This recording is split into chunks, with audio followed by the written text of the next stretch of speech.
Hey, folks.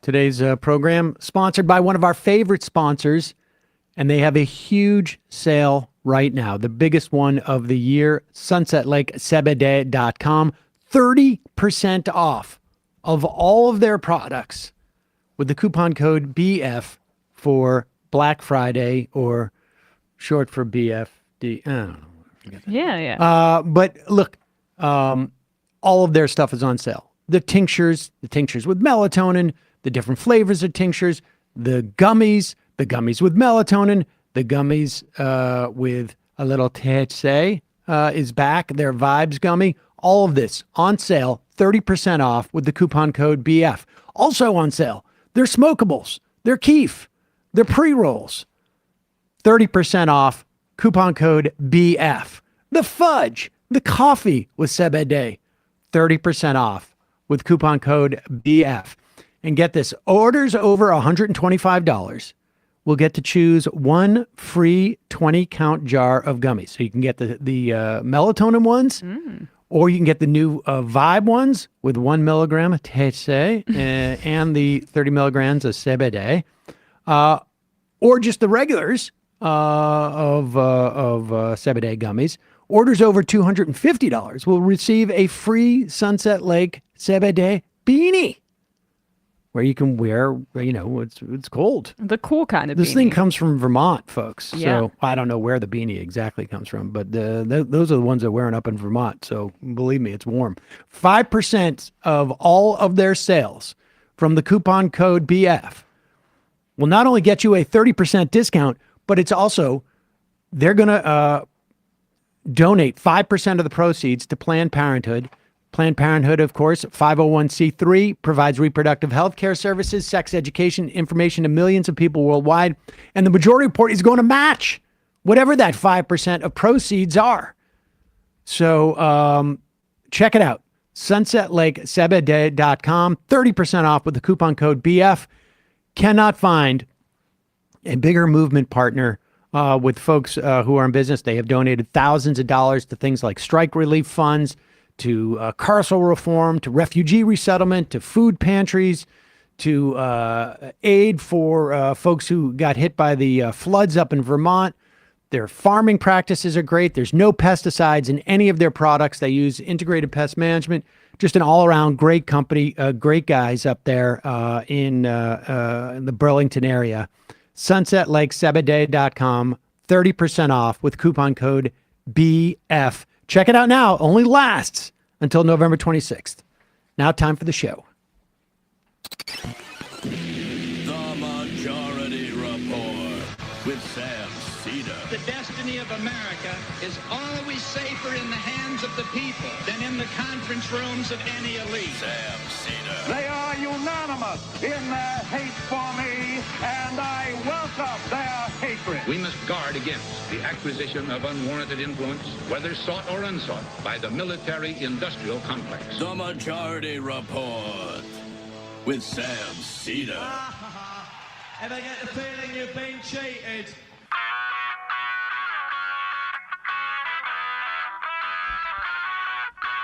It is Monday, November 20th, 2023. My name is Sam Seder. This is the 5-time award-winning Majority Report. We are broadcasting live steps from the industrially ravaged Gowanus Canal in the heartland of America, downtown Brooklyn, USA. On the program today, Jonathan Graubart, professor of political science at San Diego State University, author of Jewish Self-Determination Beyond Zionism, Lessons from Hannah Arendt, and to other Pariahs. Meanwhile, Hamas and Israel reportedly close to a deal for hostage release, as now over 13,000 Palestinians have been killed by Israeli attacks. Speaking of which, the IDF attacks Gaza's now Indonesian hospital as UN evacuates babies to Egypt. These are babies that were first evacuated from the Al-Shifa hospital. New Israeli strikes killed dozens at a UN school.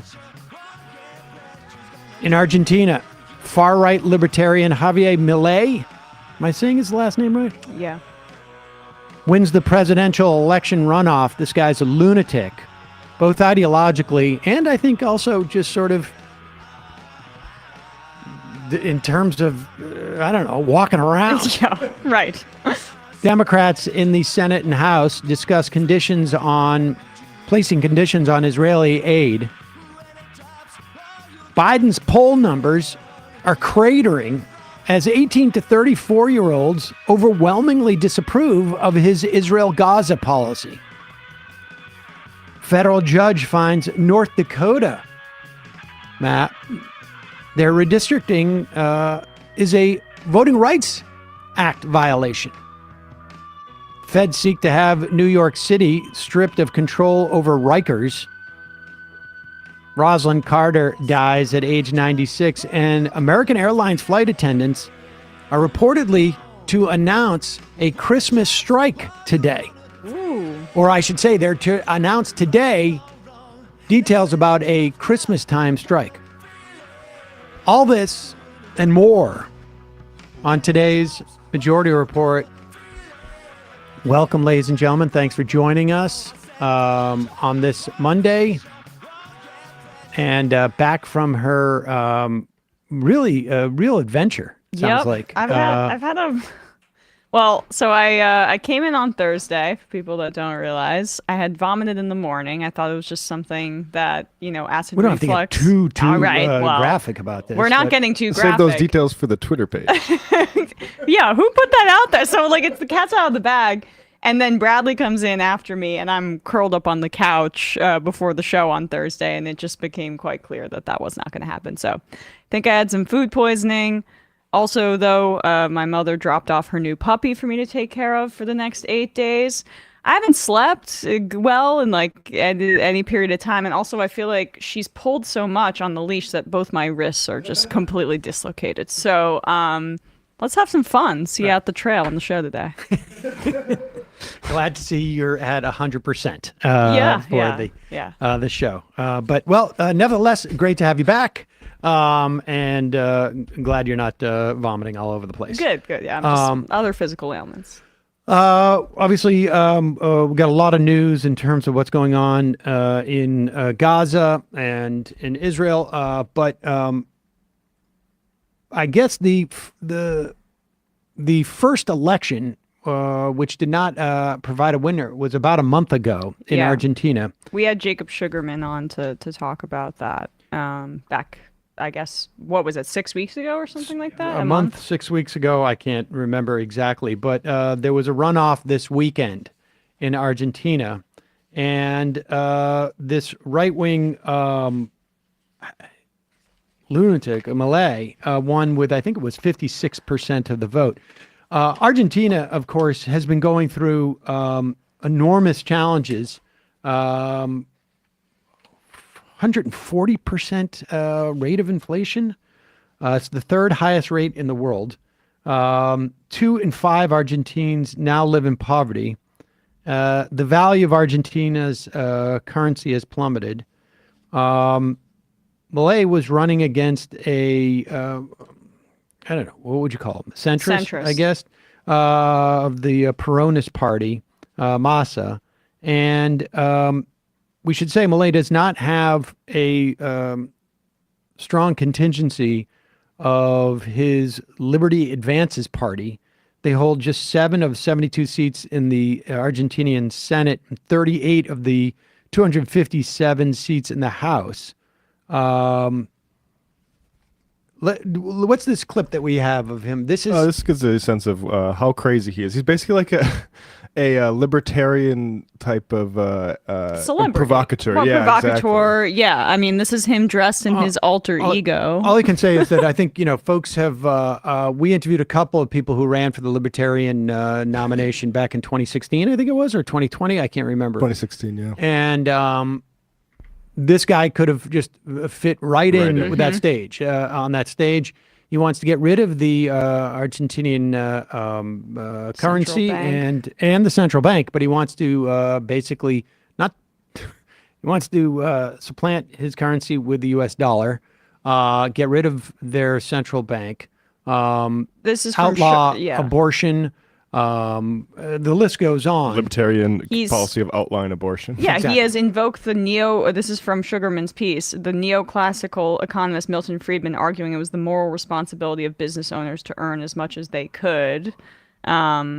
He's Gordon Gekko. He's a libertarian, but a weirdo. And also sort of downplays, I guess, the violence under the Pinochet regime as Right. well. Well, just to state that 30,000 people killed in the terror under Pinochet, and that sort of thing. You do that to a left or just journalists and teachers, you might lead to a situation where you're electing a guy like this down the line. And this is another quote, just really briefly, from The Economist. They asked him in an interview, "Are you going to privatize public companies?" Millet, "Yes." The Economist, "All of them?" Javier Millet, "As much as I can." So that's the agenda here.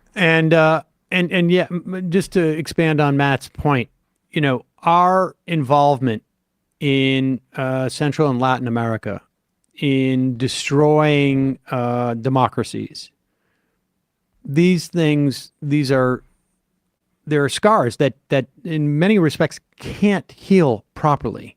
And I have no doubt that you could draw a direct line between this election and essentially what this country did 50 years ago in terms of Argentina. Here is the new Argentinian president.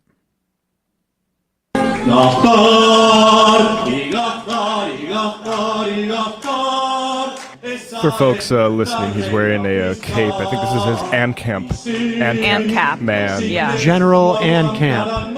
And we should be ANCAP, clear. anarcho-capitalists. This is, yes. Yeah. And to be clear,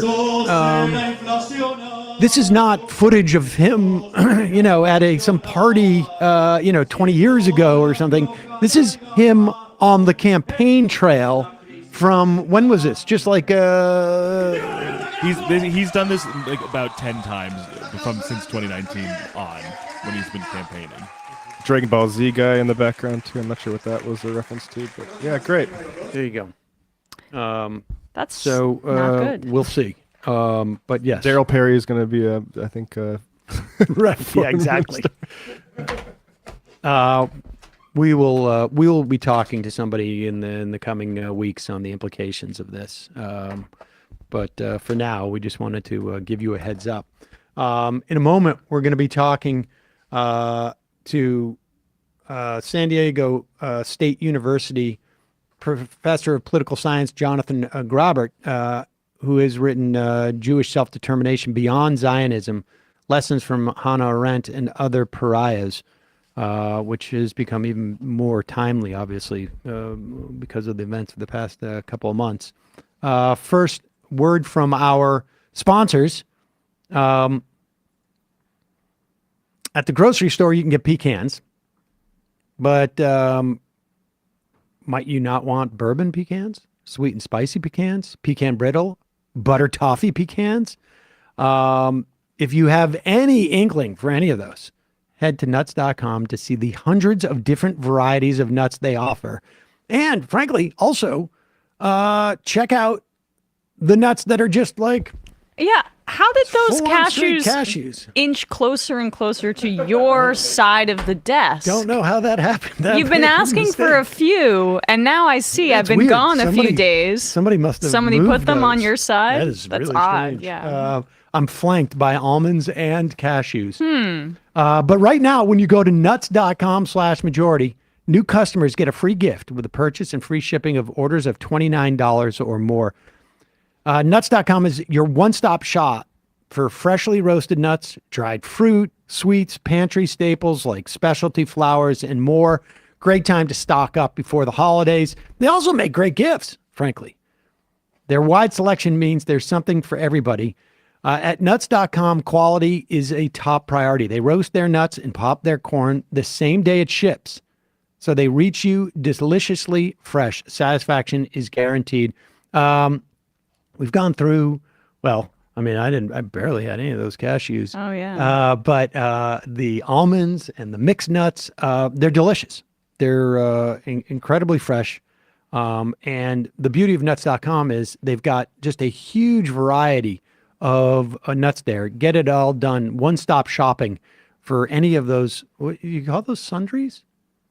I don't know, but they're great. They have gluten-free options. They have organic choices. They have like stuff that's more diet friendly.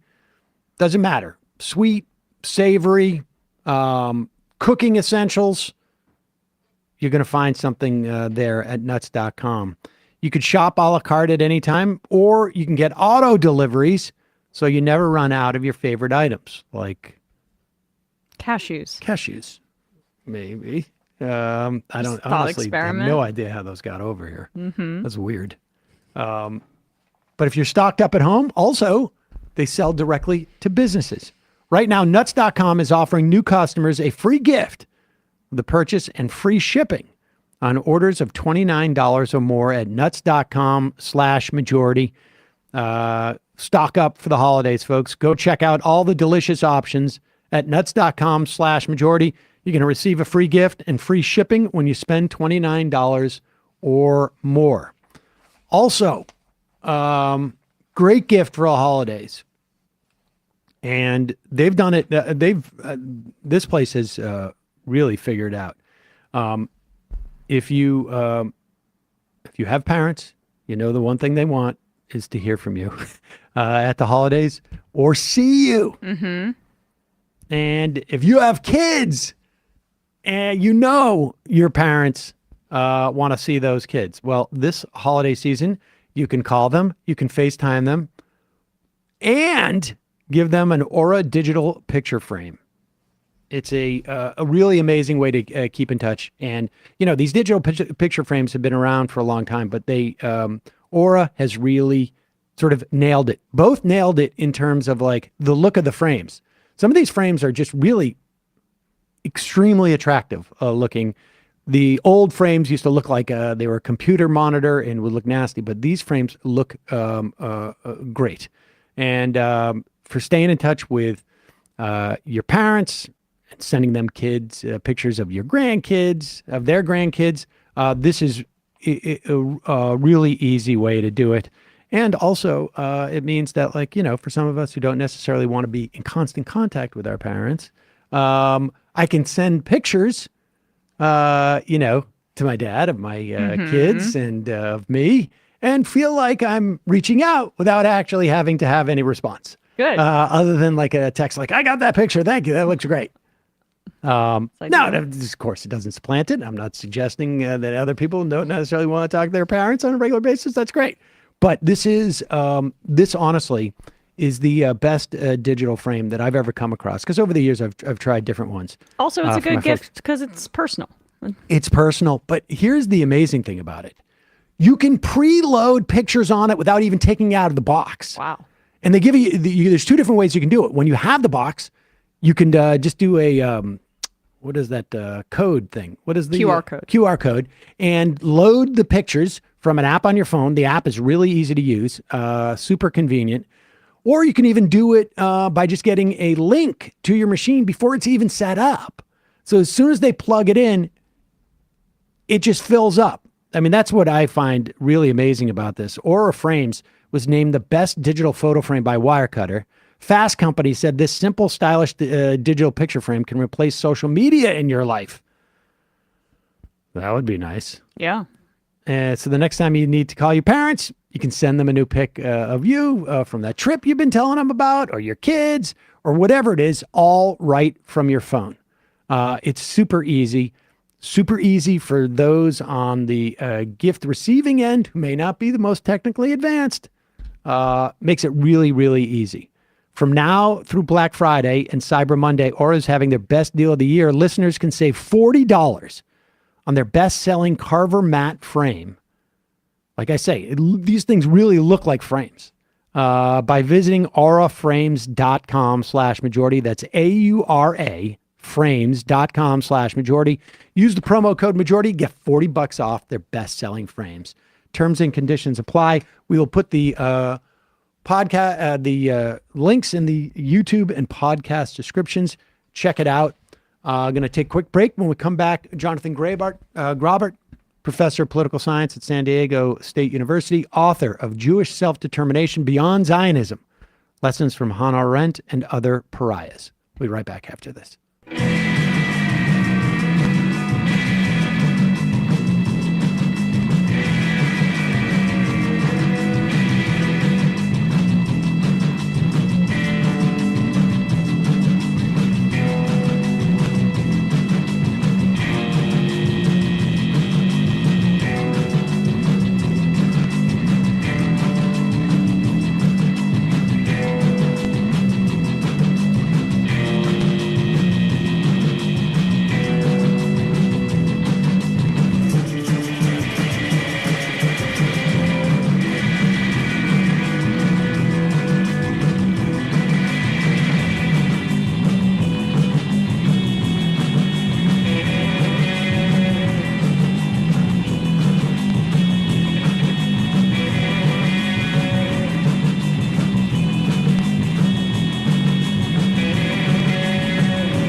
We are back. Sam Seder, Emma Vigeland on the Majority Report.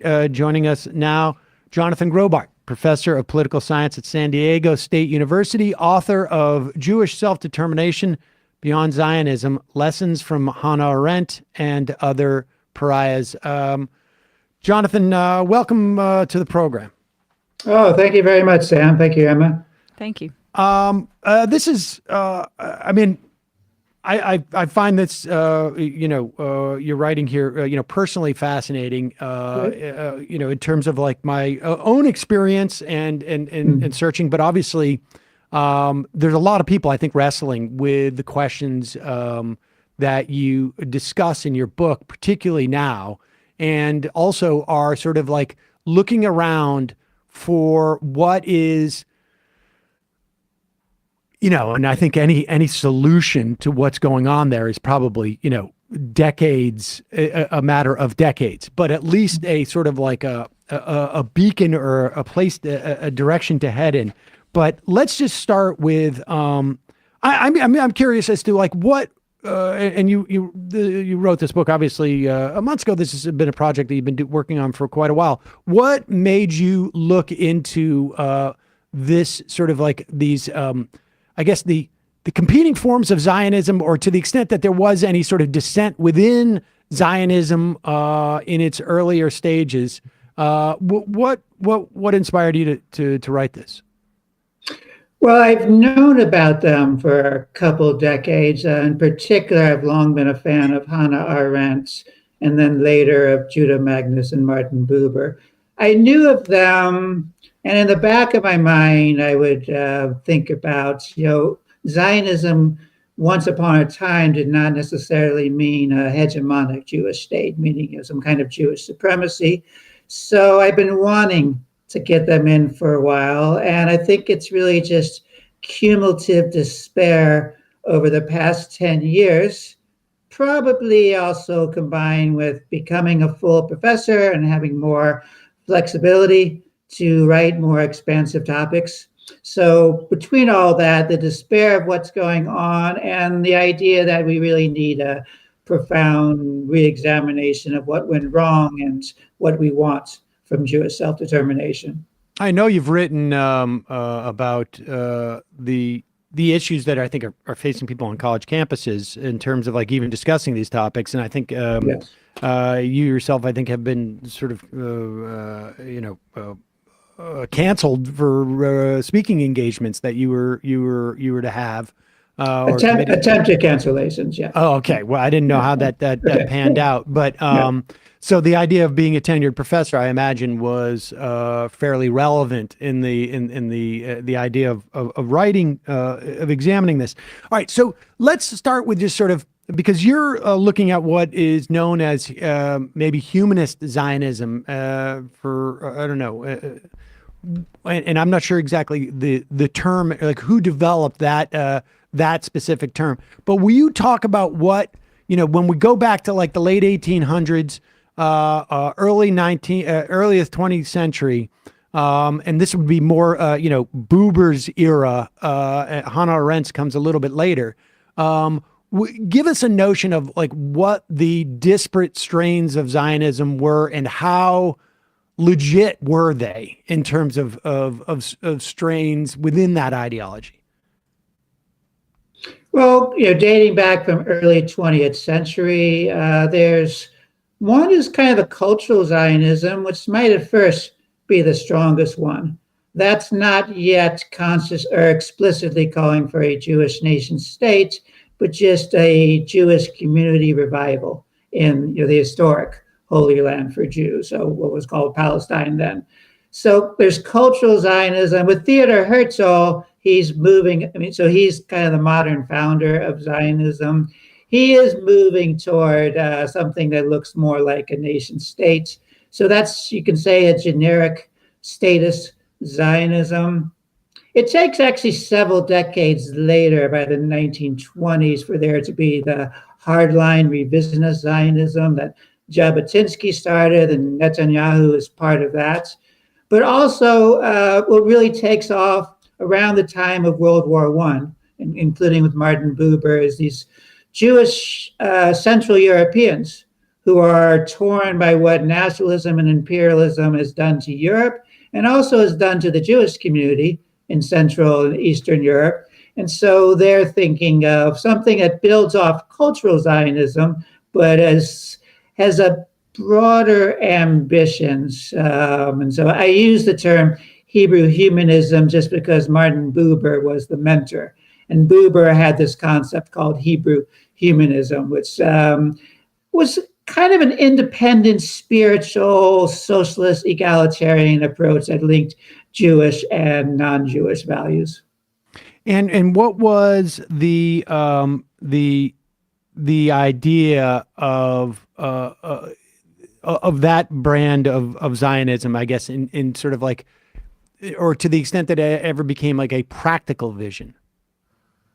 Well, the practical vision was to settle in Palestine. Certainly, Buber and his allies are influential on the kibbutzim, which were the Jewish collective agricultural cooperatives.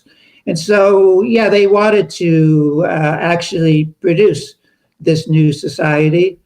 And so, I mean, that was the practical element of realizing it. Their aspiration ultimately was some kind of binational federation, which would be an alternative to the horrors that nationalism and imperialism had created in Europe and certainly globally.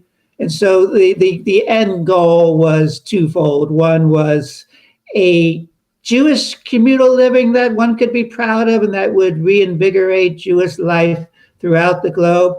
And secondly was a binational federation where Jews exist as equal citizens, aiming for kind of a common just society.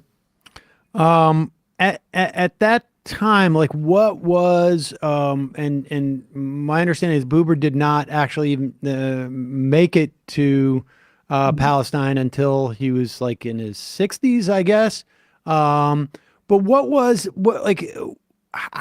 did that strain of Zionism at that time have a sort of a roadmap as to how developed was the sort of the practical implications? And I also wonder how much of that was, well, I want to hear that first and then and get a sense of how that was, how the Balfour Declaration, impacted that. Well, it starts off with a plea to the mainstream Zionist community to actually try to live with Palestinians rather than to be segmented and to see the Palestinians as the problem. So it starts off as just a plea to learn about Palestinians, to coexist with Palestinians.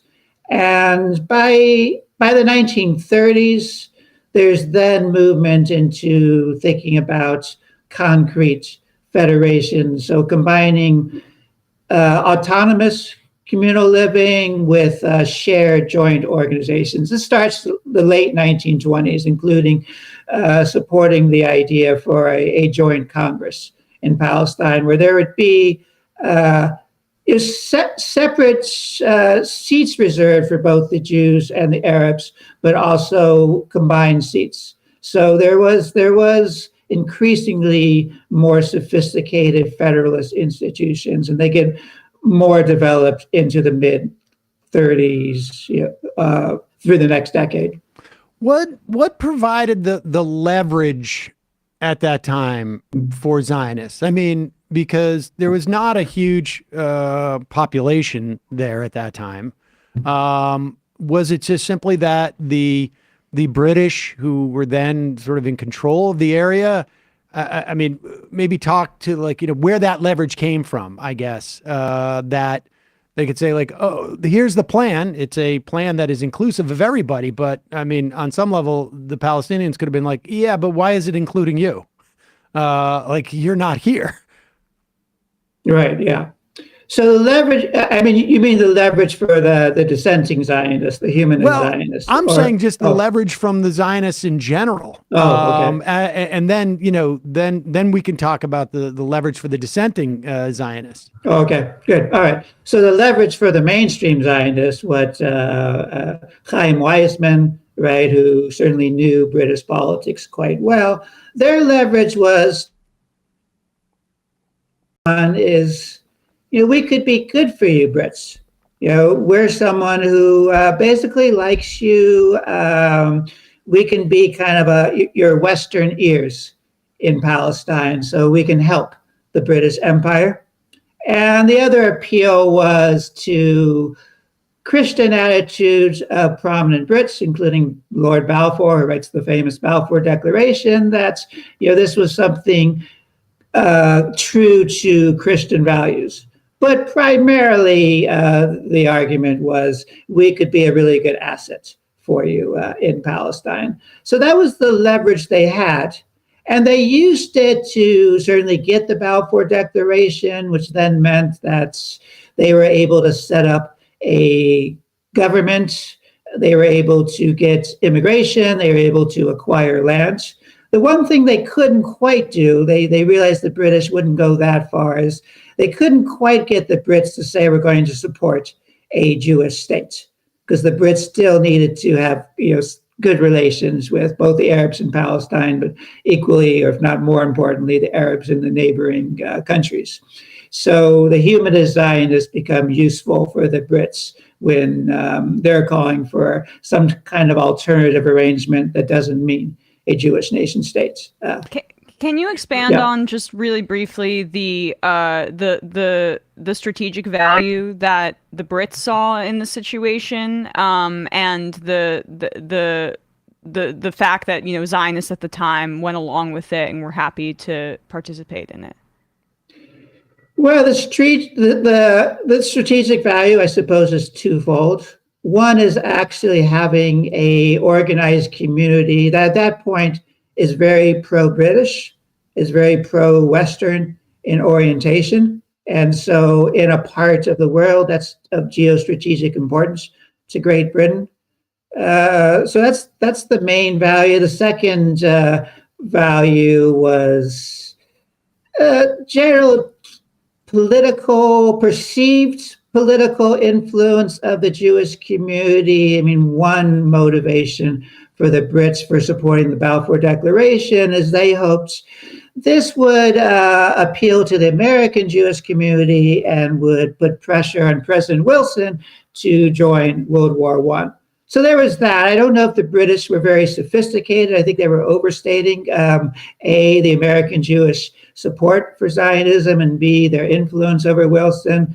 But their connections, they certainly had real connections, the Jewish community. So they looked to them as kind of a transnational asset as well. And so, I mean, definitionally, it sounds like it was part of an imperialist project, right? I mean, by the British, and the Zionists at that point become sort of the agents. I mean, they get what they want to, but they're serving.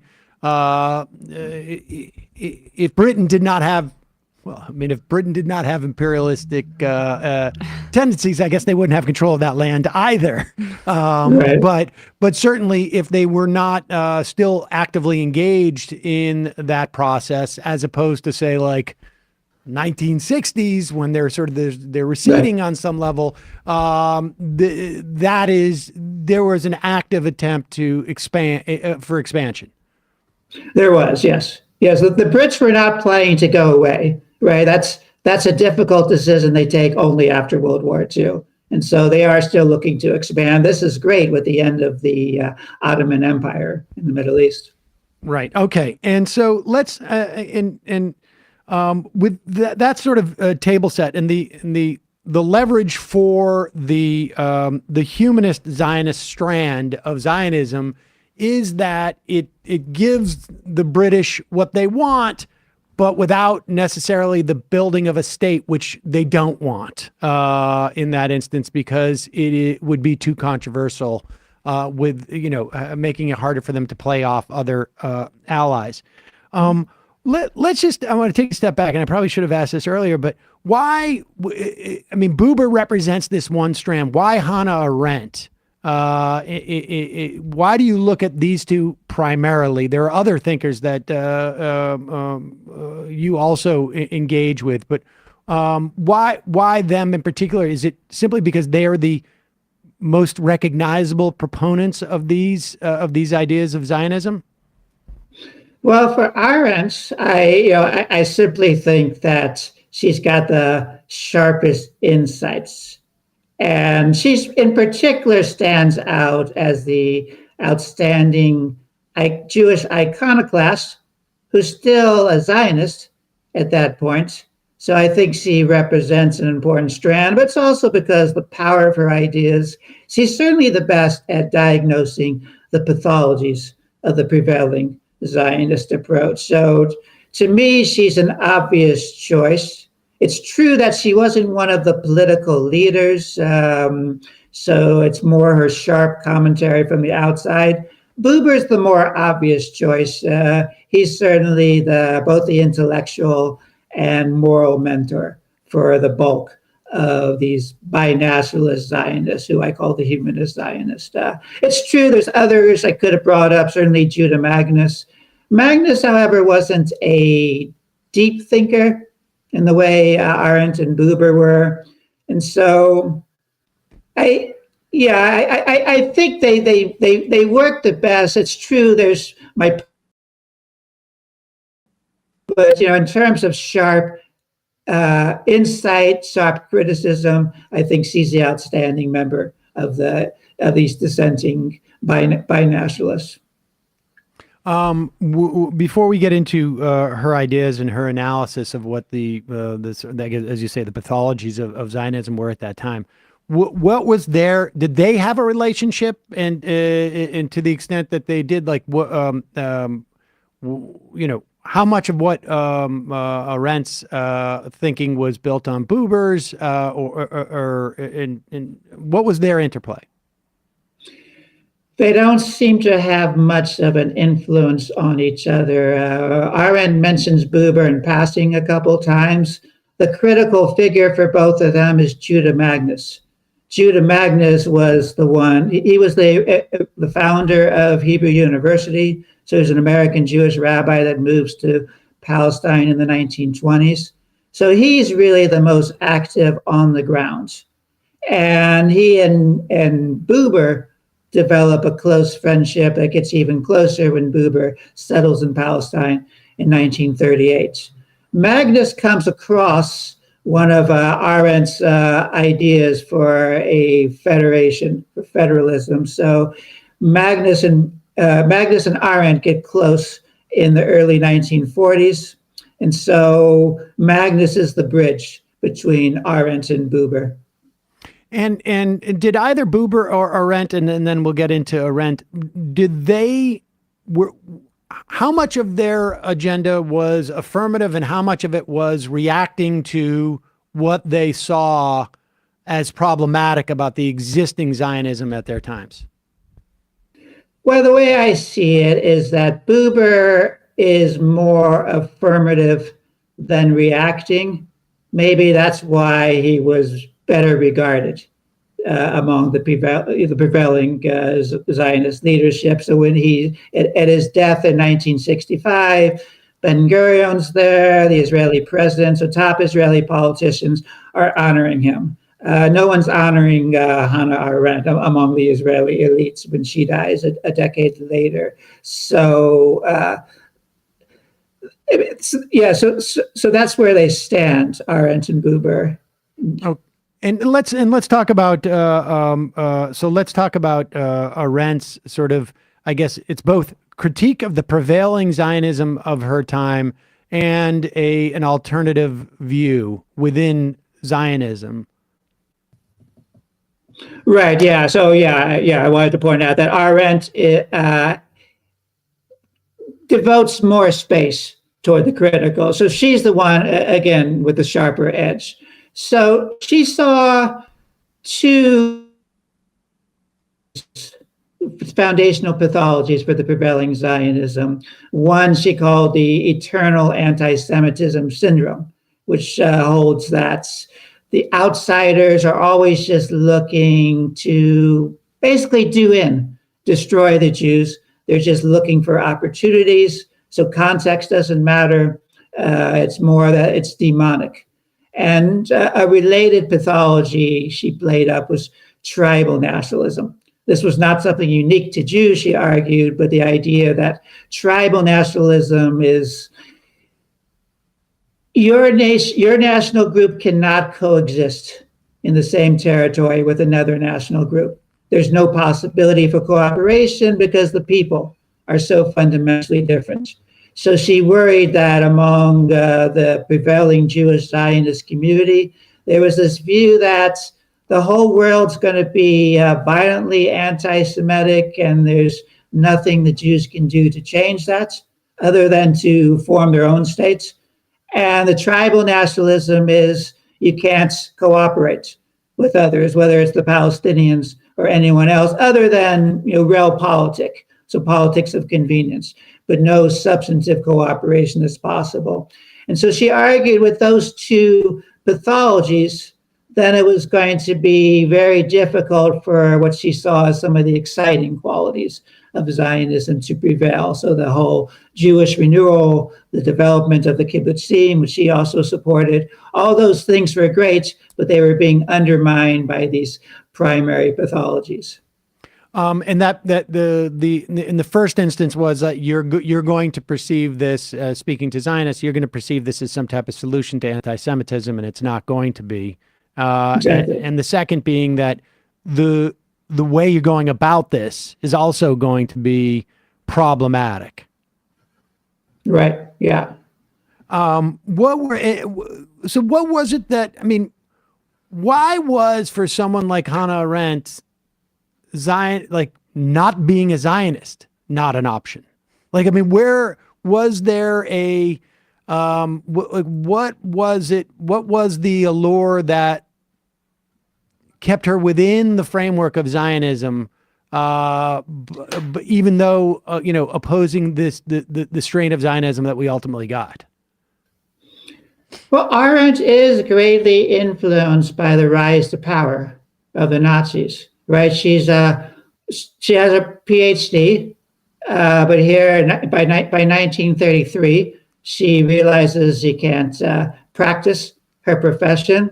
Her original advisor, Heidegger, who was very influential, the fact that he could cooperate with the Nazi regime. So all that really made her think,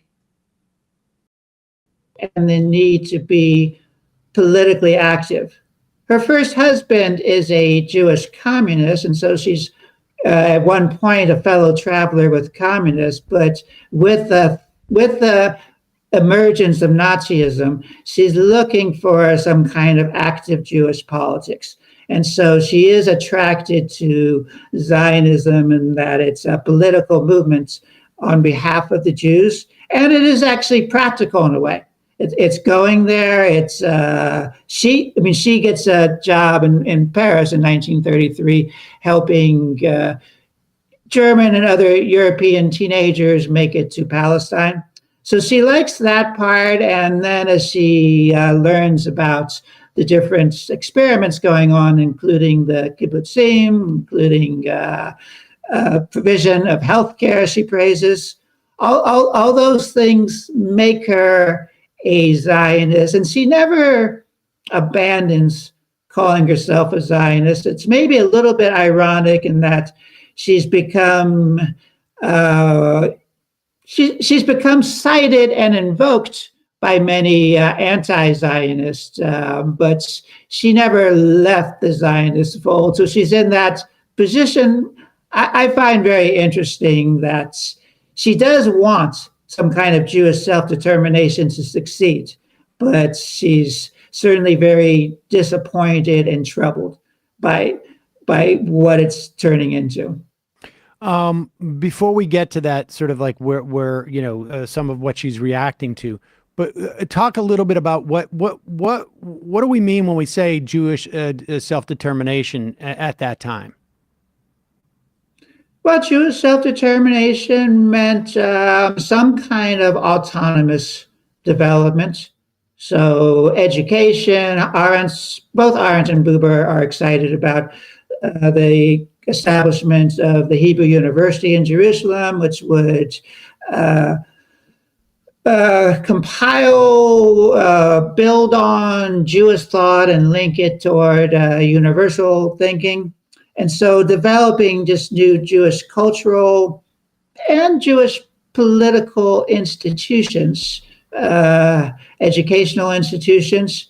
So it meant developing a community with political, socioeconomic, cultural elements in a way that certainly interacts with the broader community. But it was having separate, at least an autonomous revitalization of Jewish values, of Jewish ways of life. And this is coming out of an era where there is Jews are in some instances. I mean, I guess there was emancipation in like the 1860s, was it? I think in Germany.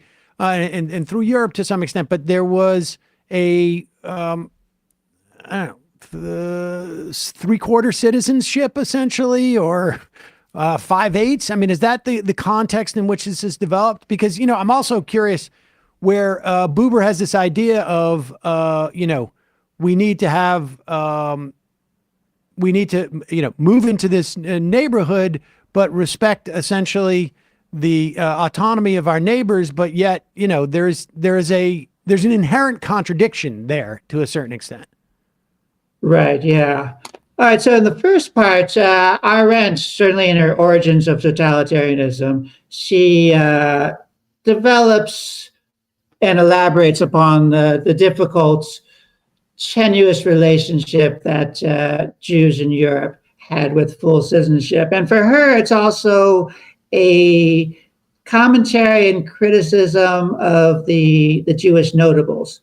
So the Jewish notables in Europe preferred their privileged status. They got to be more or less the representatives for the Jewish community to the leadership.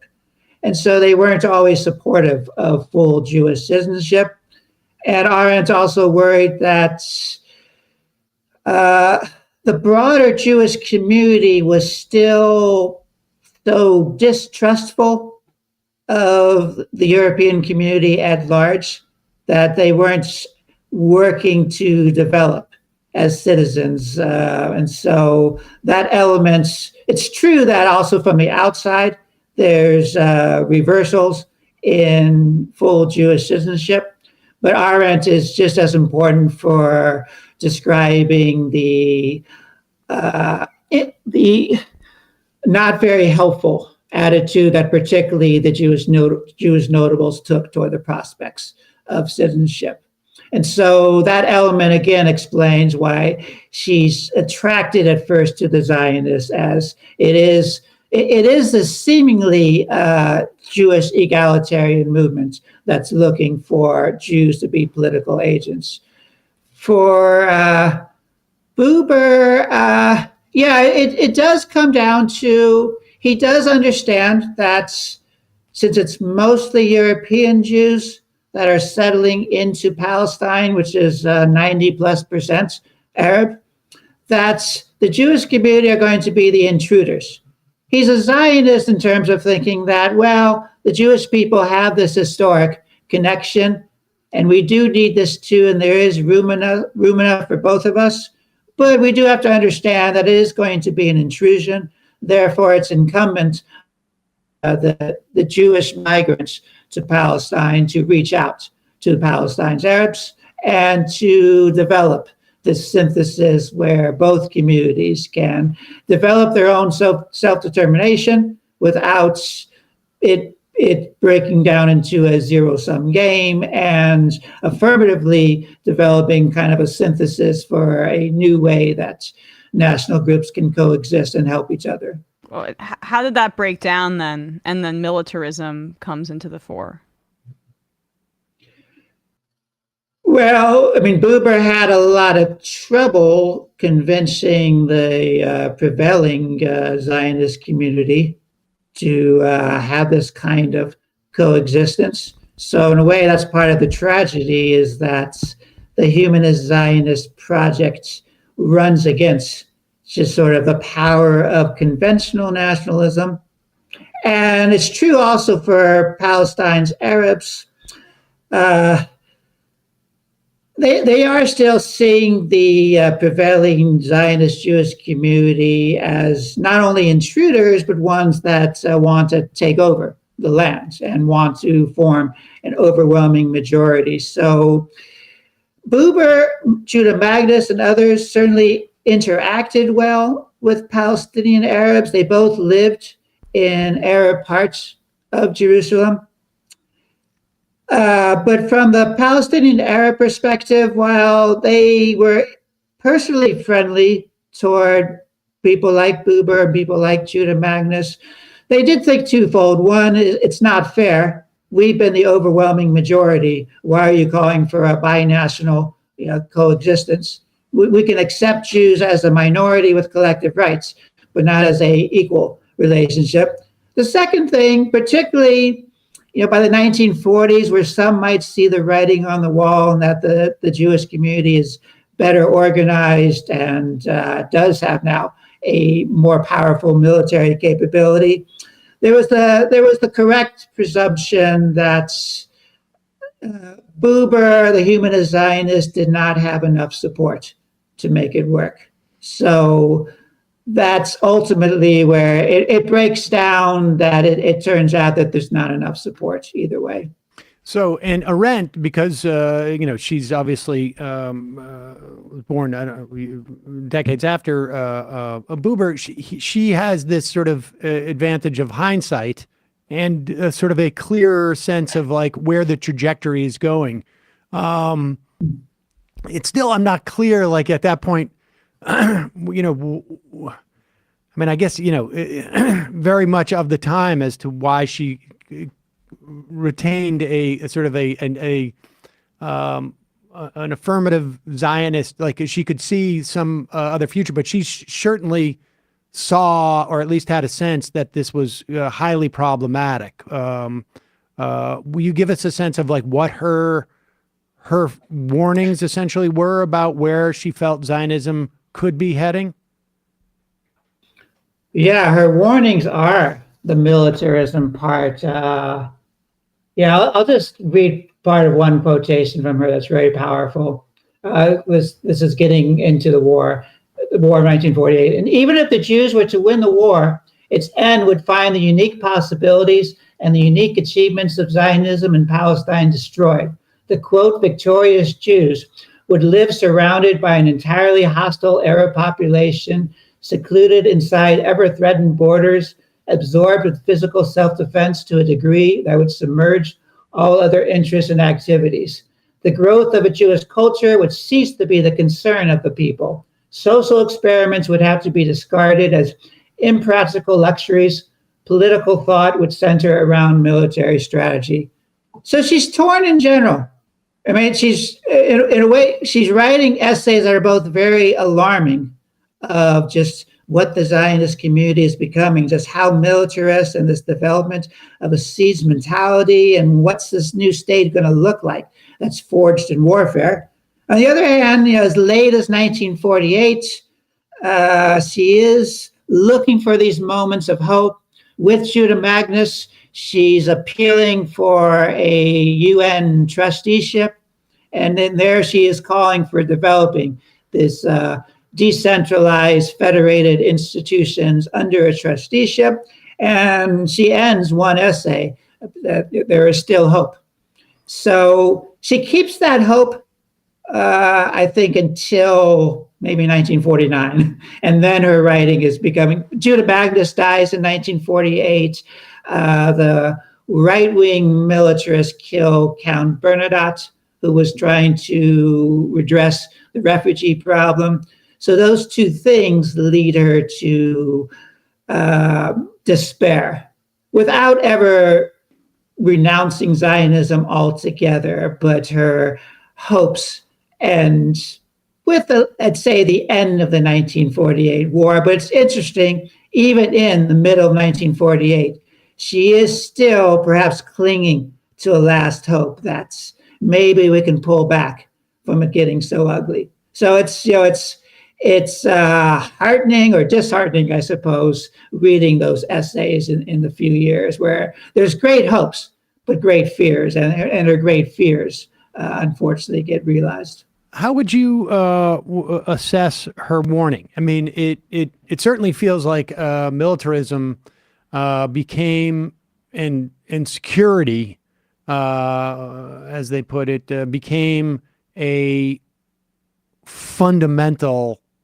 part of Israeli existence. And the social experiments seem to fall by the wayside and get supplanted by really sort of like a more neoliberal, market-driven innovations, I guess, rather than social experiments. But how would you assess her, I don't know if it was a prediction as much as it was a warning?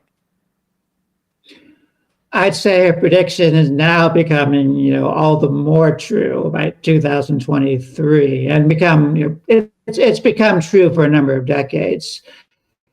I think she overstates it if we're sort of looking back even in the 1960s.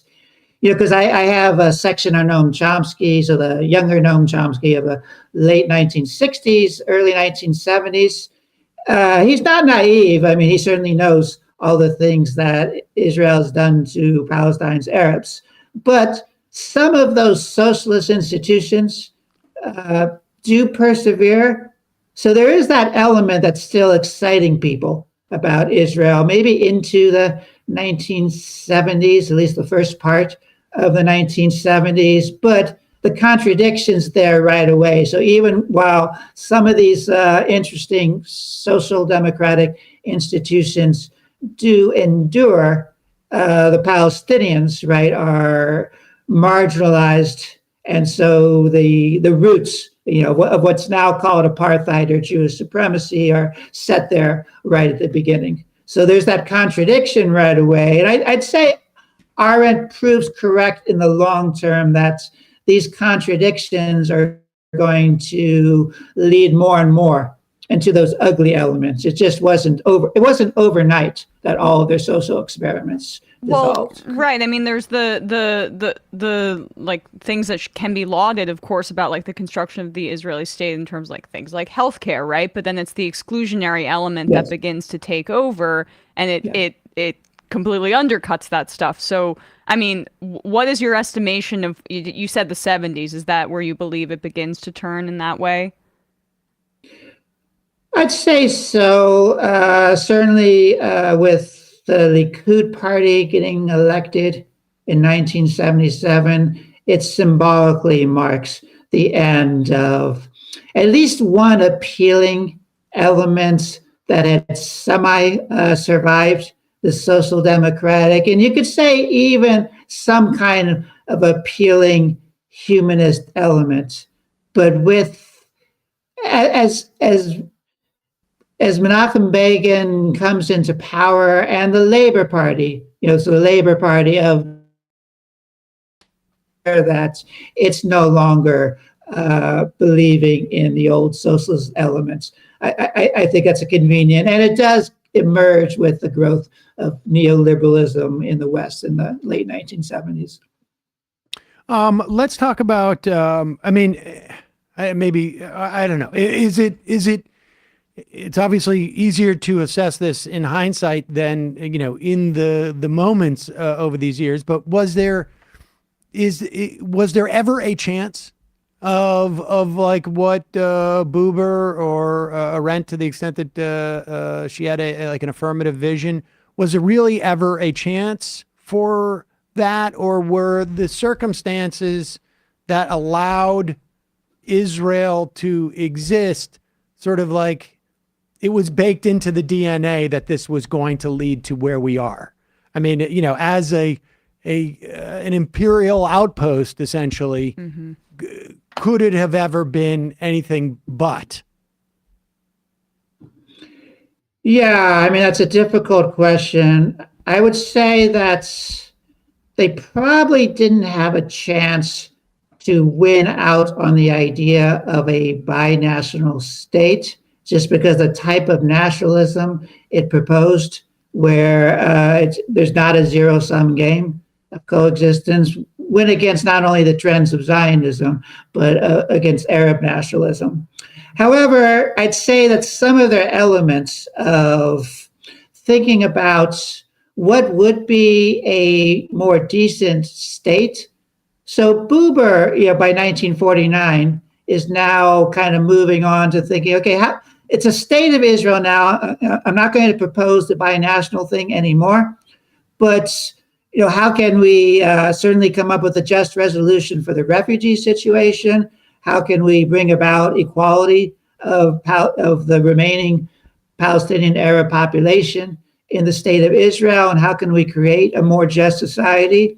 I'd say there were steps along the way, and one of my chapters kind of looks at possibilities where they still would have had a Jewish state in the conventional sense, but they could have had peaceful relations with the neighboring Arab states and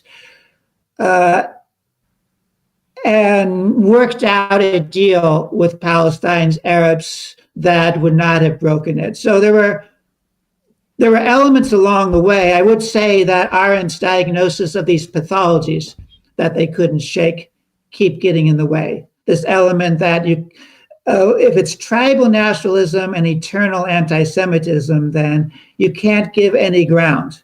So I suppose it's these fundamental pathologies, the need for a conventional Jewish nation state that keeps preventing more just prospects. And this goes on even with the prospects of a two-state, right? After the 1967 war, certainly Israel's in a very strong position. And just from conventional Israeli interest, agreeing to a Palestinian state would not have hurt it strategically or economically, but these fundamental pathologies of never giving in get in the way. So that's why your question's difficult. I guess it does come down to breaking down these pathologies. And, that's still the problem in 2023 is this mindset is still with Israeli Jews and among Jews in the United States and the diaspora that still identify so closely with Israeli policies and with conventional Zionism. I mean, it feels fruitless to ask like what is possible with what exists right now. I mean, but it also feels like, we're doing this interview. We gotta ask that question on some level. I know you write about Edward Said's Reformation notions, but also that was from, also a different era on the trajectory of where we are now. Like what, it seems impossible to imagine a two-state solution with the 700,000 illegal settlers in the West Bank.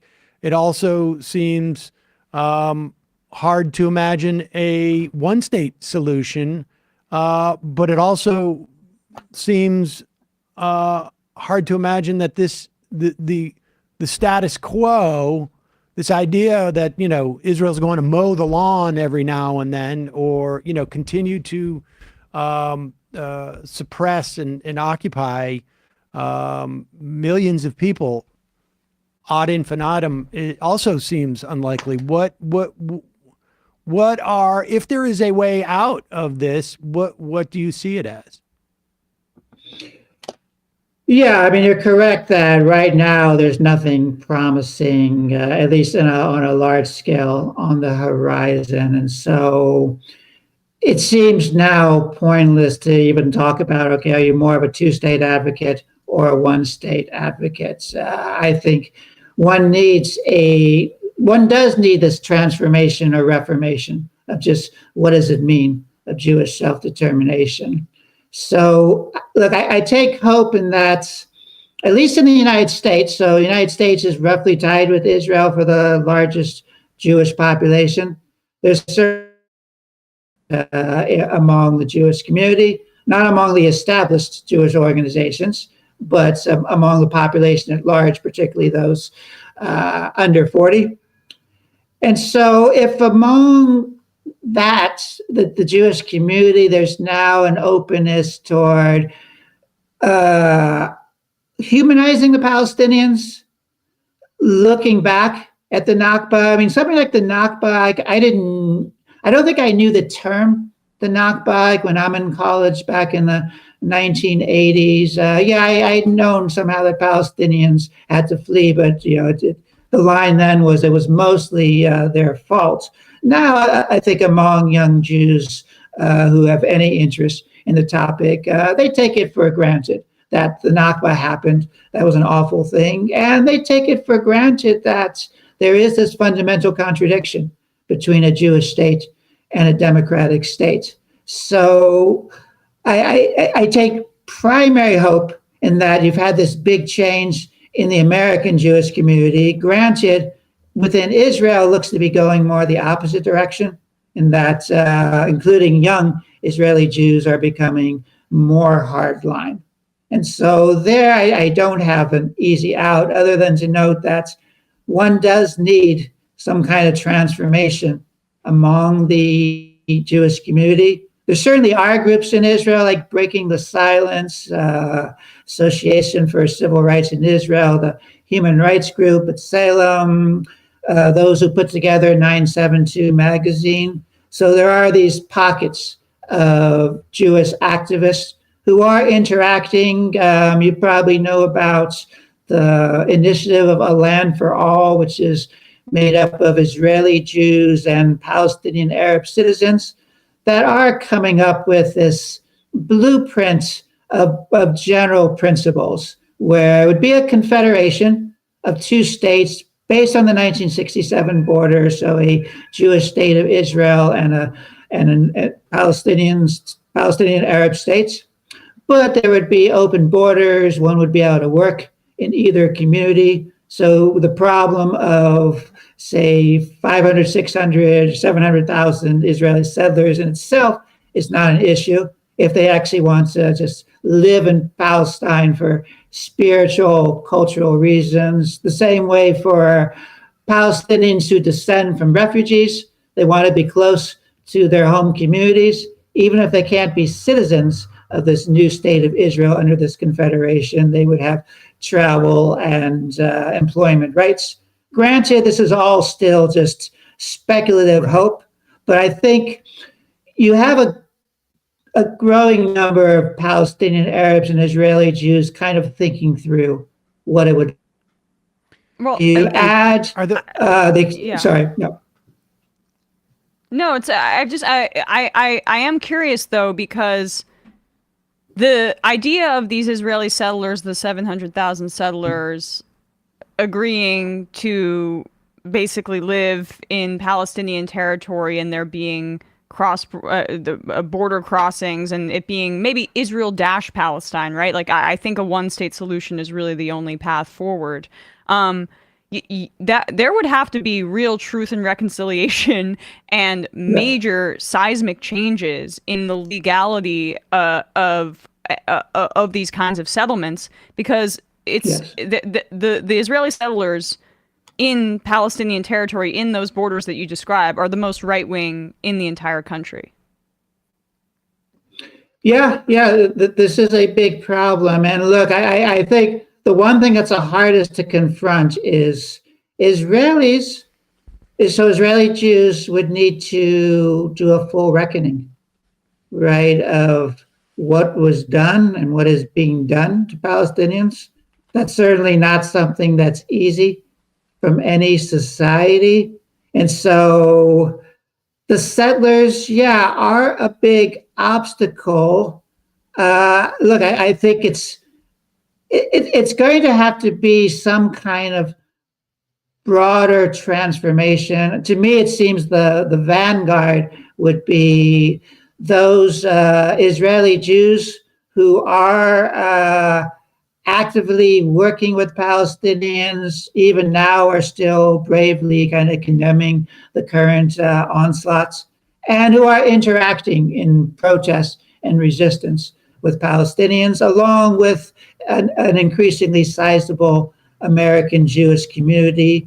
The settlers are going to be perhaps the last bastion. It's true that I remember I did a tour once, it was a decade ago, of Ariel, one of the settlements that's was built precisely to be an obstacle toward a contiguous West Bank. But the person who was showing us around and was doing a propaganda tour for Ariel, he said, even if Ariel became a state of Palestine, they should want to keep the factories redeveloped. So I was struck by that. I don't want to make too much of that because you're right, Emma, that the settlers, by and large, are the most hardline elements.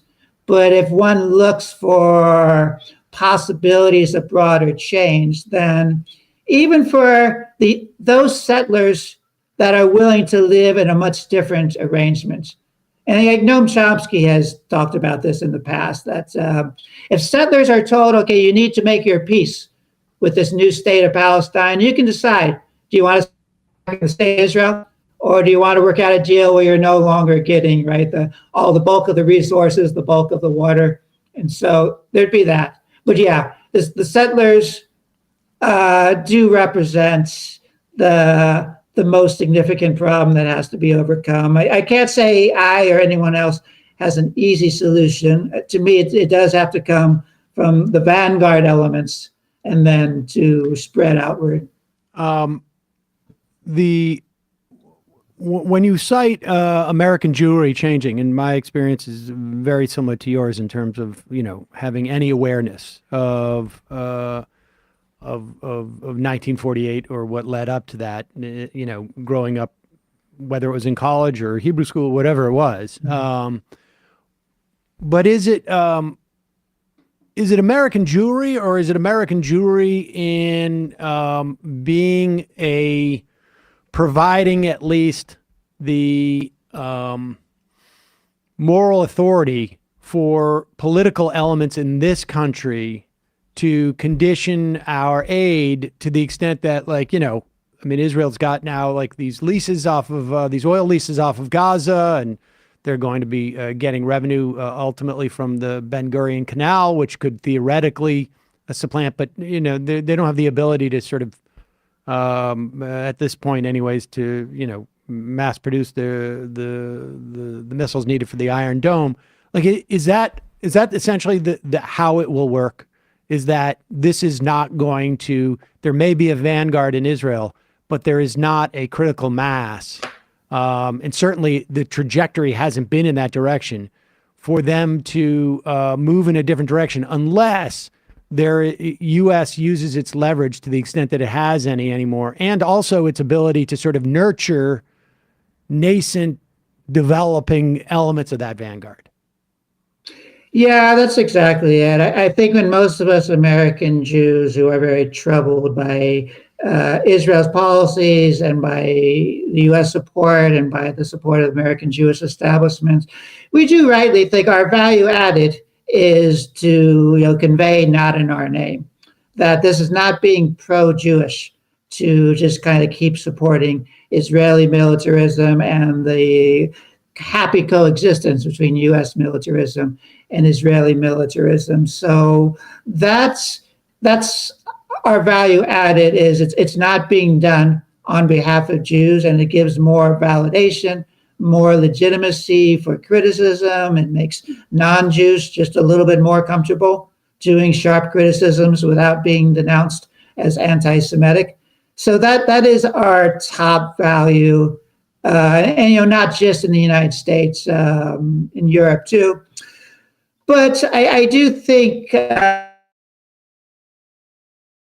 Israelis do still look to Americans and to the American Jewish community as support, but also as some kind of benchmark of what's going on. I know there's also lots of suspicion, but I think that element could, has potential for not the right-wing Israelis, like not most of the settlers, but for a broader left of center elements that would go beyond just the vanguard now. The coalitions that we saw maybe mobilizing against of the autocratic rule and the earlier, and whether they're at least that's the pond, as it were, where one would fish, I guess. Lastly, let me just ask you this. Is the road to a two-state solution and a one-state solution more or less the same for the first 5 years, let's say? I mean, like, is what would be needed for either one of those outcomes seems to me to be more or less the same for, the first decade, which is to provide resources and support for the development and of both a civil sort of society within, Gaza and the West Bank, and also sort of like a physical, just like repair as well. In that sense, yes, it probably would be more or less the same. Maybe it's more or less the same in terms of condemning settlements. Because another thing I do is international law. So in my final chapter, I do make a plea not to just abandon all two-state advocacy. So don't confuse two-state advocacy with the Oslo process that I argue was warped from the beginning.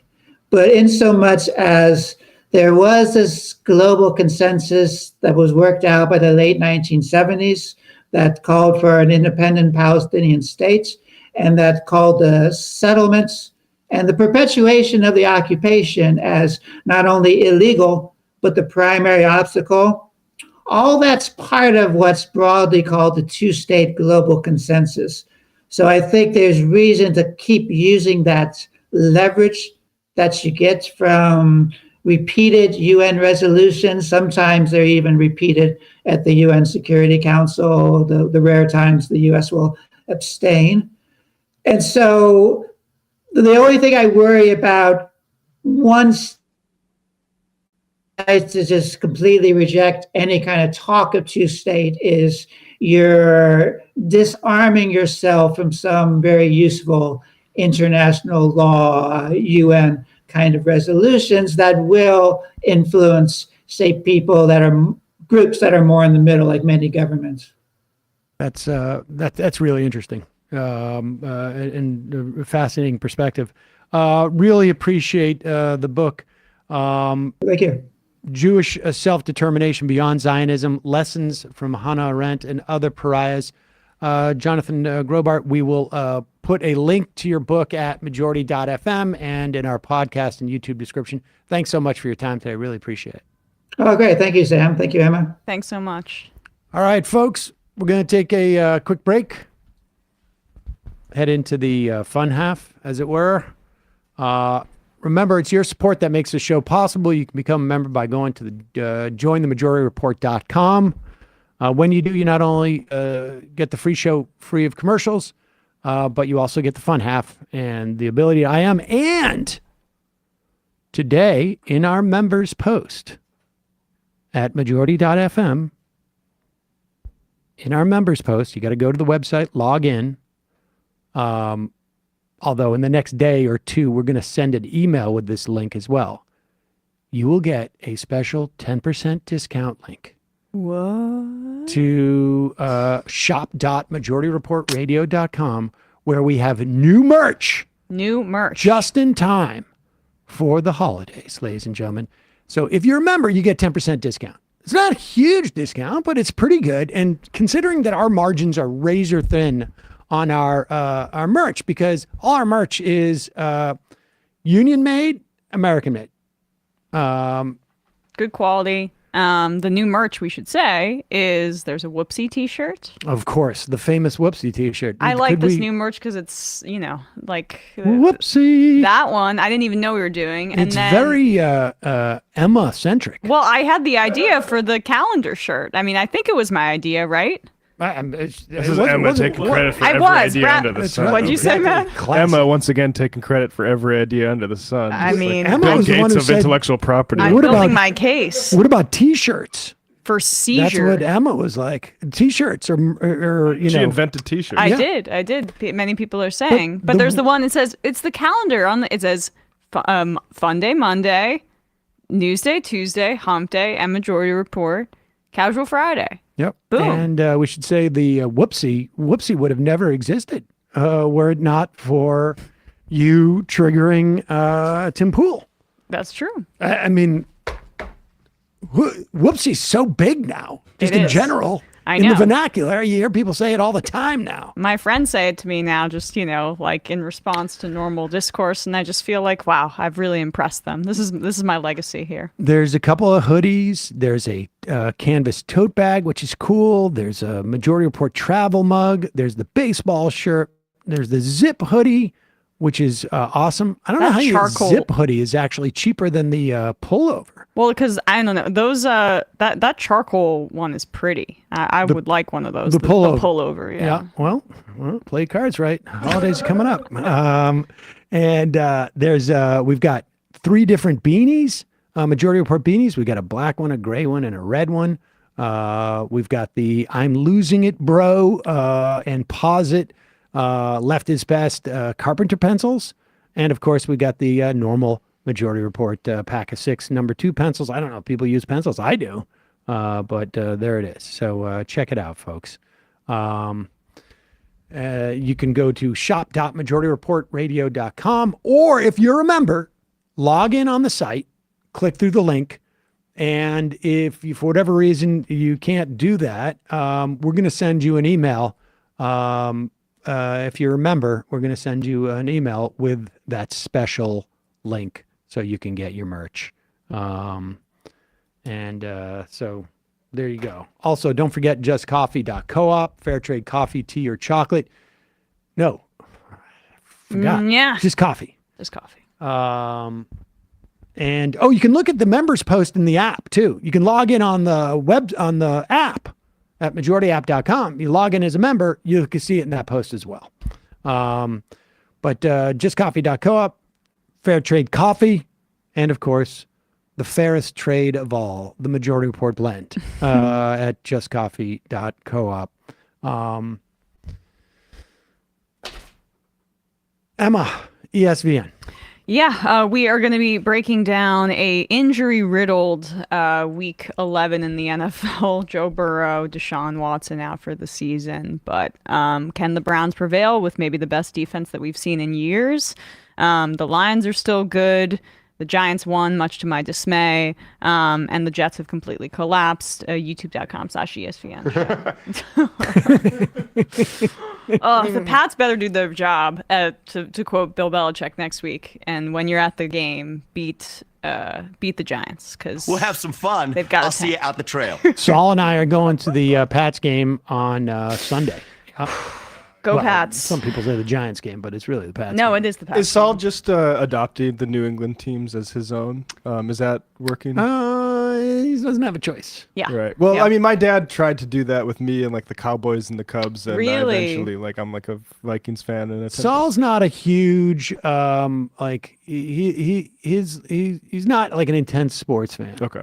Yeah. And so I think he's going to just pick it up because that's all I'm going to take him. I mean, Mila's maybe more intense based on what you've said about. Mila is just intense. Period. Yeah. It really doesn't matter like what it is. She could be at like a sporting event. She could be invested in the team or not invested in the team. She could be at like I don't know, a ballet, and she would be screaming down at like, I like it. Sweet plie. She's passionate. She's very passionate. Matt, what's happening on Left Reckoning? Tomorrow on Left Reckoning, we're talking to Nick Turse about drones. This weekend did a Patreon episode talking about Jeremy Corbyn and Piers Morgan and some other stuff. And not Avi Shlaim, but Ilan Pappy talking about the new historians going into the archives in the 80s and then to the point where Israel decides that you can't actually reference the Nakba in 2011. So kind of the a truncated history of our own sort of inability to reckon with our history as a settler colonial nation. So patreon.com/Left Reckoning. All right, folks. See you in the fun half.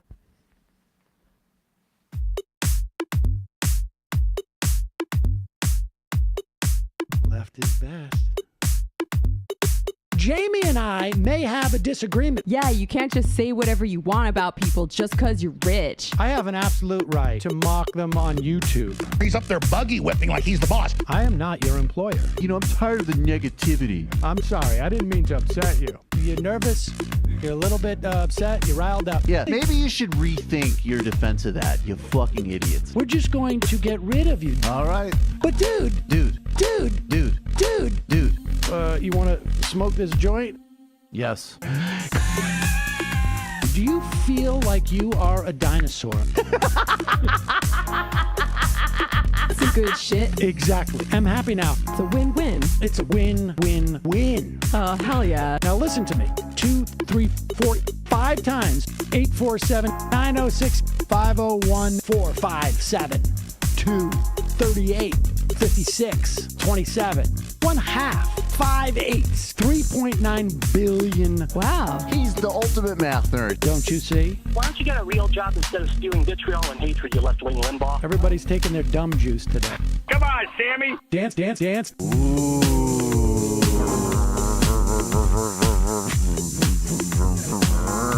Rand Paul. I had my first post-coital scene with a woman. I'm hoping to add more moves to my repertoire. All I have is the dip and the swirl. Fine, we can double dip. Yes, this is a perfect moment. No. Wait, what? You make under $1 million a year. You're scum. You're nothing. Excuse me? Fuck you, you fucking liberal elite. I think you belong in jail. Thank you for saying that, Sam. You're a horrible, despicable person. All right, gonna take a quick break. I want to take a moment to talk to some of the libertarians out there. Take whatever vehicle you want to drive to the library. What you're talking about is jibber jabber. Classic. I'm feeling more chill already. Good. Donald Trump can kiss all of our asses. Hey, Sam. Hey, Andy. You guys ready to do some evil? Hitler was such an idiot. That guy might be a Nazi. Agree. No. Death to America. You. Yes. Wow. Wow, that's weird. No way! Unbelievable. This guy's got a really good hook. Throw our hands up. Ooh. Wow. But Sam, I gotta get off. No worries. Let's. I want to just flesh this out a little bit. I mean, look, it's a free speech issue. If you don't like me, Hey, shut up! Thank you for calling into the Majority Report. Sam will be with you shortly.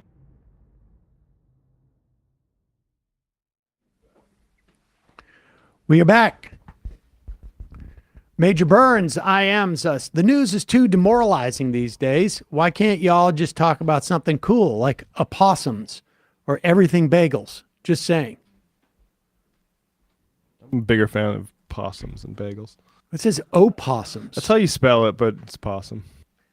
Is that really how you spell it? Yeah. The Irish? Really? For real? Yeah. Opossum, but it's possum. But the O is silent? Yeah. I don't think I ever realized that there was not. I thought there was always two different spellings and that they were like homophones. I did not know that. It's kind of. How did I? It's in the baloney vein. I remember that from like a book when I was before I could read. My mom like learning to read. I'm like, what are you talking about? Yeah. Opossum. Well, I had that same experience with baloney being spelled Bologna. Oh, yeah. Well, that I can understand. I mean, there's like, weird silent stuff, but like at the begin, well, I guess K at the beginning of a word, but People are saying they're two different animals, but I think that's ridiculous. I don't believe that at all. Yeah, there's a lot of people weighing in on that now. I wish I hadn't said a word. This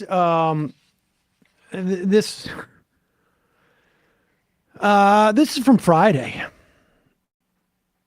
Anderson Cooper hosting Rami Igra, former head of Israeli intelligence.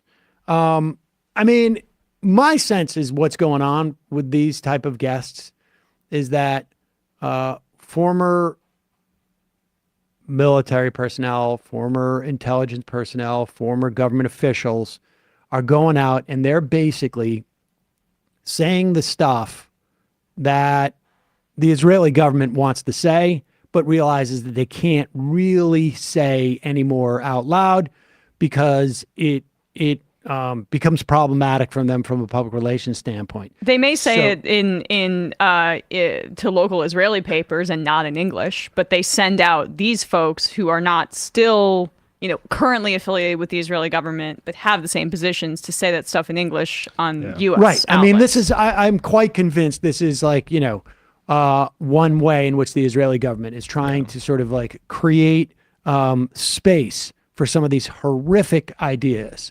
If there's one thing we know about intelligence guys, it's that when they retire, they have nothing to do with the intelligence service. Right, that never happens. But here is Anderson Cooper, and it is it's funny. Like, we're being very careful here not to injure civilians, but incidentally, we could.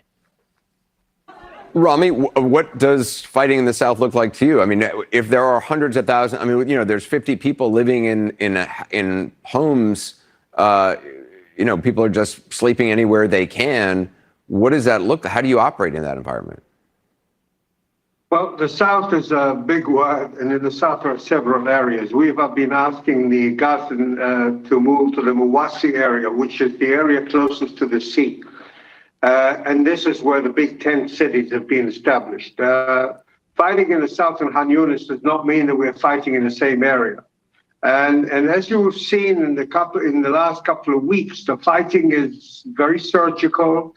It is slow. It is very methodical. We are trying not to reach any of the non-combatant population in the Gaza Strip. And I just want to note, be like non-combatant population as opposed to the civilian population. The word is civilian population. Yeah. But they're being very careful. Now, of course, we know that Joe Biden a couple of days ago basically said, what they're doing at Al-Shifa is not like the indiscriminate bombing they were doing before. So the idea that they've been surgical is really a joke. And again, displaced about 1.3 million people to go to the South, and now that now not just the South, be in a specific part of the South. Now go to the tent city. Move to this tent city. Gaza on is the coast, 25 miles long, and it ranges between 3.7 and 7.5 miles wide in terms of width. So when we're talking two Manhattans, so you've gone to the South at this point, which they're also bombing. But you're not in the right part of the South at this point to avoid the Israeli bombardment, which is just like they want them all out of Gaza. But, Matt's point of it in terms of width, that you're talking about two Manhattans. I mean, walking across town is not really a chore per se in terms of like a distance, for, massive bombing going on. The idea that you could be like on, First Avenue and they're just completely leveling, the West Side Highway is nuts. And the idea that you're going to basically take already when you had 2 point some odd 3 million people, the densest place on the planet, and now you're saying basically we want to put all those people into 1/4 of that same landmass. It's just absurd. But continue here. Population in the Gaza Strip, and I think that there is no way that we can eradicate the Hamas without dealing with most of its forces that have fled to the south. Now, again, one little note: the non-combatant population in the Gaza Strip is really a non-existent term because all of the Gazans have voted for the Hamas. And as we have seen on the 7th of October, most of the population in the Gaza Strip are Hamas. Nonetheless, we are treating them as non-combatant. We are treating them as regular civilians, and they are spared from the fighting. General Kimmett, he just what moves does he on. say? Does he just he move moves on? I've seen the full clip.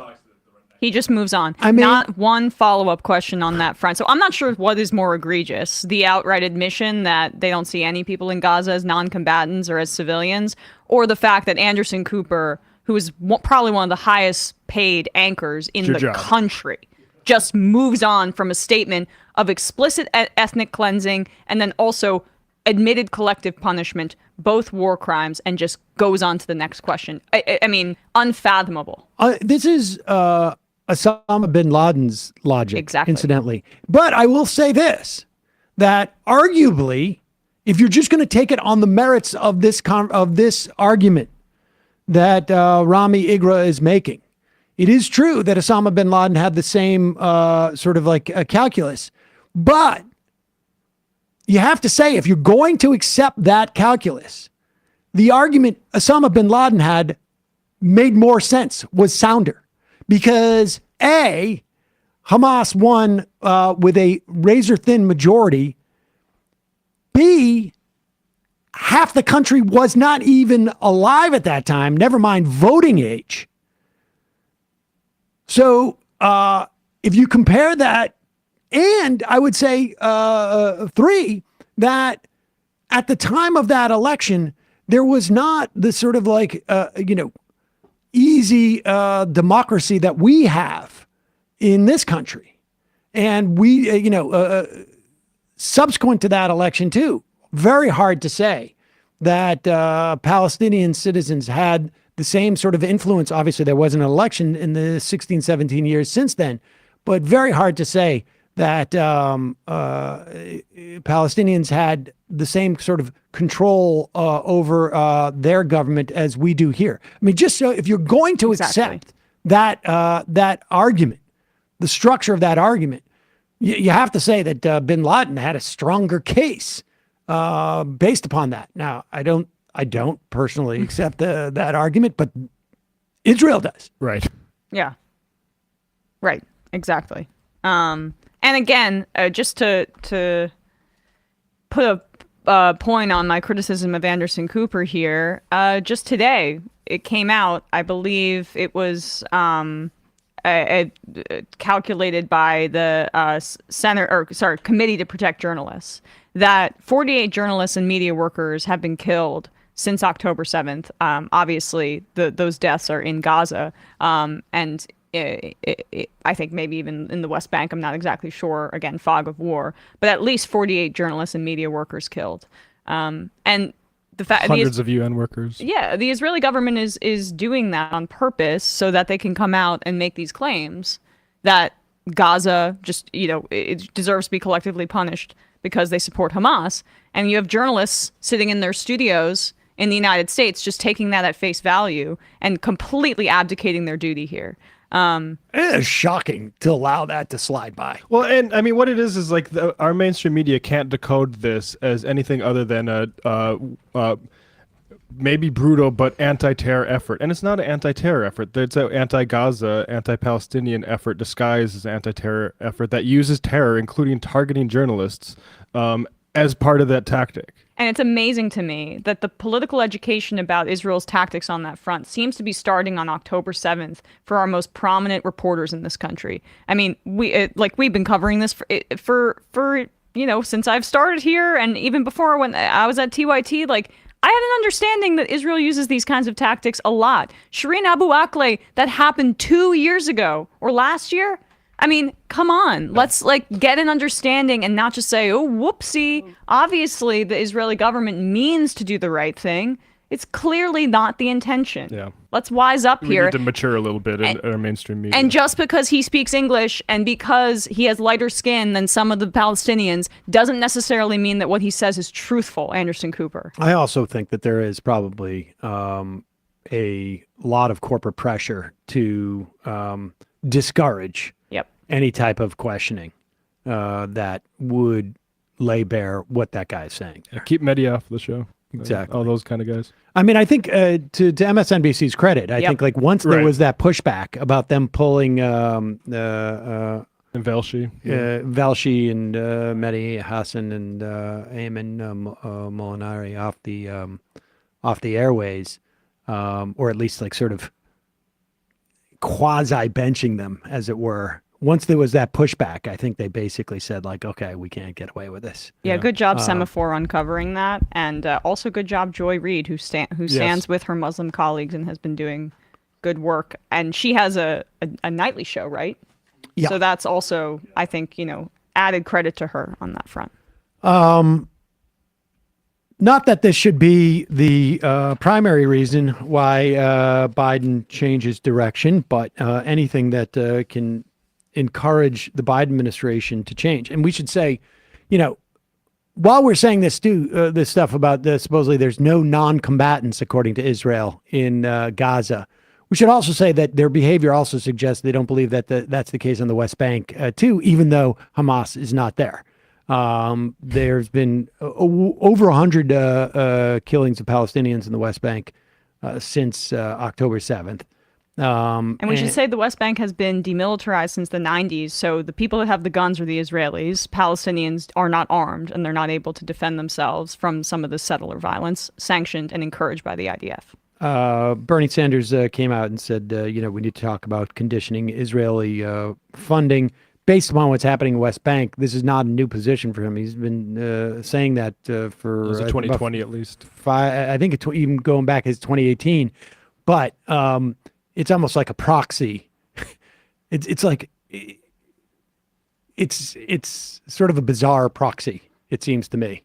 Like we're gonna avoid what's going on over here, and we're not going to say anything about the murder that's taking place over here, but we are going to say like, you a traffic violation. We got to look into that. Yeah, Katie Porter, when she went on that trip with AIPAC and Hakeem Jeffries and got a little bit of blowback, a month later she's in the news saying, "Oh yeah, I'm really worried about these settlers. What these settlers are doing." It's like, sure you are. Yeah, I mean, but putting conditions on this aid package is putting lipstick on a $14 billion pig, and that pig is about to kill a child every 10 minutes.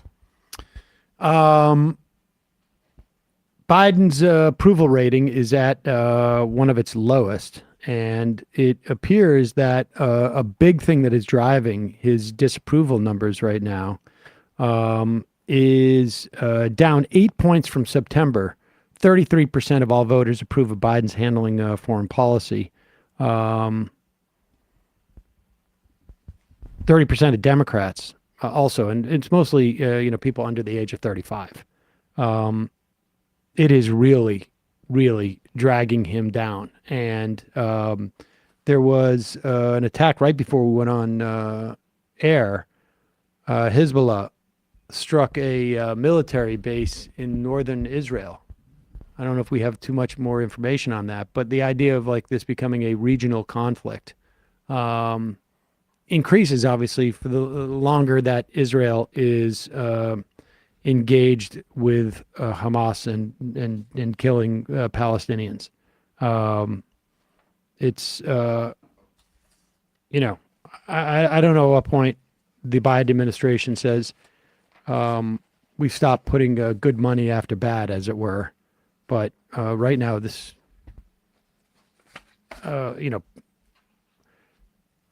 it's like and not just on a moral ground, obviously, but on in terms of like political self-preservation. Exactly. Yeah, he made an assessment that this wouldn't hurt him politically, and I Did you think see that Nate that's Silver? very this kind of young people living through this is the kind of thing that's going to change their worldview for the rest of their lives. Witnessing what's happening in Gaza. Go on. Nate Silver tweeted out yesterday, or not yesterday, but earlier on in the conflict, that young people were likely to be supportive of Joe Biden's support for Israel. And it's like, what made you think that would happen? That is stunning. Like, I can understand. Yeah. I can understand based upon like, if you're 65 or older, saying people don't really care about foreign policy. He quote tweeted Waleed Shahid on October 19th saying, "The polling is a very long ways from perfect, but it's still better than relying on your peer group. Biden's stance is likely to be popular, including with young voters. It's actually exceptionally unpopular with young voters, but also unpopular with everyone." Your peer it's group unpopular with sounds everyone, like a but dog whistle. particularly, yes. I mean, I don't know how Nate Silver is on very specific numbers in, let's say, baseball, rotisserie league, but once he gets out of that realm, it is really nuts. Yeah. Waleed Shahid, in terms of that was October 19th. Now, I guess to be fair, if you were completely oblivious, you might think that this would have been over by now, a month later. Maybe check your models on that one too. Young people grew up in the Iraq War era, and this is a continuation of like collective understanding from that age group 18 to 34 about foreign policy and what our government really does. It really is. What's really sort of like beautiful about this Nate Silver tweet? Have you put it up on the screen? Let's put it up again, because this is almost like a piece of art. Honestly, Waleed Shahid says back in October 18th. In terms of young voters turning sour, Gaza could do to President Biden what Vietnam did to LBJ. So he is saying, I'm looking into the future. We don't know what's going to happen in Gaza, but it definitely has the potential to do to